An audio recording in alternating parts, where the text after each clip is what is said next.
Good morning mga besties! Isang mapagpanggap na umaga nga pala para sa ating lahat. Sisimulan nga pala natin ang araw sa pag-aayos nitong blender na ginamit namin kahapon. Di pa nga ako nagtatagal dito sa labas, ito'y nagising na ang bata. Tulala pa. Sabi ko nga sa inyo ay ngayon ay mapagpanggap ang umaga natin. So kunyari tayo ay diet. Kaya itong ating agahan ay itong Herbalife lamang na shake. Sa totoo lang mga bestie, gusto ko na talagang pumayat. Kaso, di ko naman mapigilan ang lumamon.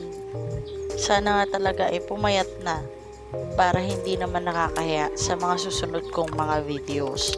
Sa totoo lang nga ako'y nahihiya talaga na mag-video ng sarili ko. Pag nga magpapapicture tago pa ako sa likod ni Ali o ni Albi para lang hindi mapansin kung gaano na ako malapad. Walang magagawa pagkakatakaw naman.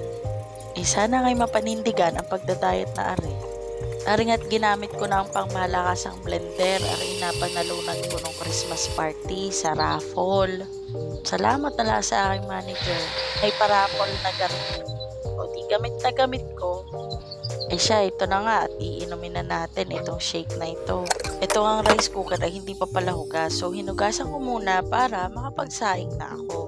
Pasensya na nga pala kayo at lagi kong pinagpapahili aring aking lababo pagkalibag-libag naman pagkahadaming mga platong hindi pa rin hugas. So ayun nga, nakasaing na rin tayo. Init na rin ako ng tubig na pampaligo ni ate. Ito nga't napansin ko sira itong cord organizer ko so kinapitan ko siya ng bagong tape. Sakto naman, nagising na rin itong si ate. Maya-maya nga, binihisan ko na rin at pinuyudan kasi nga papasok pa siya sa school. Outfit check! Abay siya rin daw. At hinatid na nga namin si ate sa school. Pag uwi nga sa bahay ito't nagiling naman ako nitong karne na gagamitin ni daddy sa kanyang gulay. Tawang-tawa pa nga ako dyan kay Albi. Tignan nyo kasi yung reaction niya dito.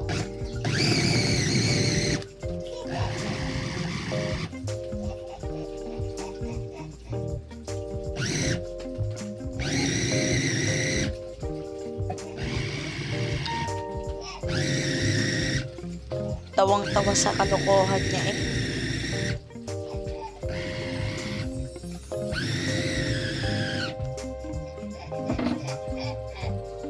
Ito yung batang ang bilis pasayahin. Sa ganitong bagay, enjoy na siya.